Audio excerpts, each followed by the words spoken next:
আসসালামু আলাইকুম দর্শক। একটি ভালো খবর, সেটি হলো যে সেনাবাহিনীকে একটি 50 কোটি টাকার একটি কাজ দেওয়া হয়েছিল এবং সেই কাজটি সেনাবাহিনী 25 কোটি টাকায় সম্পন্ন করা হয়েছে। দেখুন, মানুষের বিশ্বাস এখনো যে আছে, যে সেনাবাহিনীর উপর মানুষের যে আস্থা, সেই আস্থার জায়গাটা আসলে কোথায়? এই জায়গাটাই মানুষ এখনো কেন সেনাবাহিনীকে বিশ্বাস করে, মানুষ এখনো কেন সেনাবাহিনীর উপর ভরসা করে। মানুষ কোনো কিছু হলে বা কোনো বিপদ হলে মানুষ কেন কেন বলে যে সেনাবাহিনী এই জিনিসটা নিলে স্বস্তি আসবে। সেনাবাহিনী যদি কোনো একটা কাজ করে সেটা দুর্নীতি মুক্ত হবে এবং দুর্নীতি ছাড়াই সেই কাজটা সম্পন্ন হবে। এটাই হলো যে মূল বিষয়। আপনি দেখবেন সেনাবাহিনী যদি কোনো একটা স্থাপনা করে বা কোনো একটা কাজ করে, তাহলে দেখবেন যে সেখানে স্বচ্ছতা থাকে, সেখানে টেকসই এবং কাজের গুণগত মান অনেক ভালো হয়। কিছুদিন আগে আমরা যে গত কয়েক মাস আগে আমরা কিছু দেখলাম যে যে জগন্নাথ বিশ্ববিদ্যালয়ের যে আবাসন ব্যবস্থার যে একটা সমস্যা হয়েছিল, শিক্ষার্থীরা যে একটা দাবি জানিয়েছিল যে আবাসন সমস্যা সেটা সেনাবাহিনীর হাতে হস্তান্তর করা হোক। মূলত আমার পয়েন্ট হলো এইখানে যে মানুষের বিশ্বাস যে সেনাবাহিনী যদি কোনো একটা কাজ করে সেটা দুর্নীতি মুক্ত হবে এবং শতভাগ সেই কাজের গুণগত মান ঠিক থাকবে। যে কথাটা বলছিলাম যে একটা কাজ দেওয়া হয়েছিল, যে আমরা আগস্টের 5 তারিখের পরে বা যে একটা ভয়াবহ বন্যা পরিস্থিতি তৈরি হয়েছিল বাংলাদেশে, জানেন আপনারা সবাই।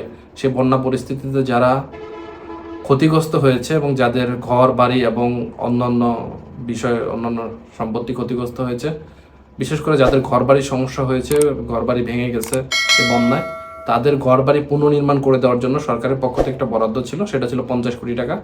এবং এই বরাদ্দটা দেওয়া হয়েছিল সেনাবাহিনীকে, এবং সেই সেনাবাহিনী সেই বরাদ্দের কাজ সম্পূর্ণ করছে সেটা মাত্র 25 কোটি টাকায়।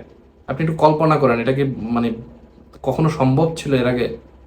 যদি কোনো একটা কাজ এর আগে যদি কোনো একটা প্রতিষ্ঠানকে দিতেন বা অন্য কোনো একটা সরকারি প্রতিষ্ঠানকে যদি আগে দেওয়া হইতো, আমি যে গত টার্মগুলোর কথা বলতেছি, তাহলে দেখতেন 50 কোটি টাকার কাজ তারা নিয়ে যেত 100 কোটি টাকায়, নানান অজুহাত দেখে 100 কোটি টাকা নিয়ে যেত এবং সেখানে একটা লুটপাটের ফিরিস্তি তৈরি করে ফেলতো। বাংলাদেশটাই যেন গত টার্মগুলোতে লুটপাটের একটা ফিরিস্তি ছিল।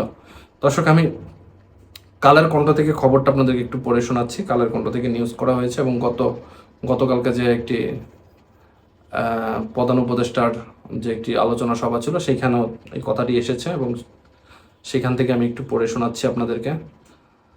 50 কোটির প্রকল্প 25 কোটিতে সম্পন্ন, প্রধান উপদেষ্টার প্রশংসা। আমি কালের কণ্ঠ থেকে বলছি, কালের কণ্ঠ এটাকে হেডলাইন করেছে। তারপরে নিচে বলছেন যে প্রধান উপদেষ্টার নির্দেশনায় গত বছরের ভয়াবহ বন্যায় ক্ষতিগ্রস্ত 300টি পরিবারের জন্য বিশেষ আবাসন প্রকল্প গ্রহণ করা হয়। এই প্রকল্পের আওতায় 50 কোটি টাকা বরাদ্দ দিয়ে ঘর নির্মাণের সার্বিক দায়িত্ব প্রদান করা হয় সেনাবাহিনীকে। সততা, পেশাদারি ও সুশৃঙ্খল ব্যবস্থাপনার মাধ্যমে সেনাবাহিনী মাত্র 25 কোটি টাকা ব্যয়ে নির্ধারিত 300টি ঘর সফলভাবে সম্পন্ন করেন। এই সাশ্রয়ী ও কার্যকর বাস্তবায়ন প্রক্রিয়ায় সততার অনন্য দৃষ্টান্ত হিসেবে আখ্যা দিয়ে প্রধান উপদেষ্টা সেনাবাহিনীর প্রতি আন্তরিক কৃতজ্ঞতা প্রকাশ করেছেন।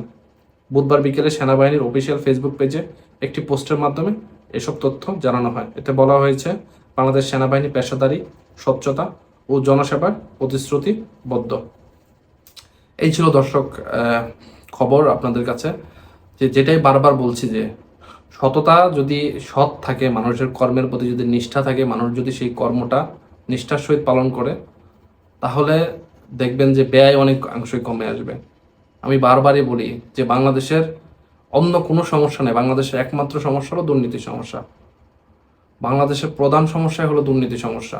এই দুর্নীতি যতদিন না কমবে ততদিন কিন্তু বাংলাদেশ কখনোই উন্নত করতে পারবে না। বাংলাদেশের সব রিসোর্স আছে, বাংলাদেশের সব কিছু আছে, বাংলাদেশের সম্পদে পরিপূর্ণ একটা দেশ।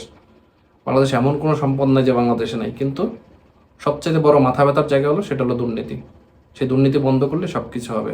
আর সততার একটা দৃষ্টান্ত হলো বাংলাদেশ সেনাবাহিনীর এই কাজ।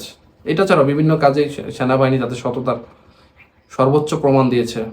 সেনাবাহিনী যে একটা নিষ্ঠা বা একটা আস্থার জায়গা, সেটা বারবারই সেনাবাহিনী তারা প্রমাণ করেছে। ধন্যবাদ সবাইকে। আসসালামু আলাইকুম।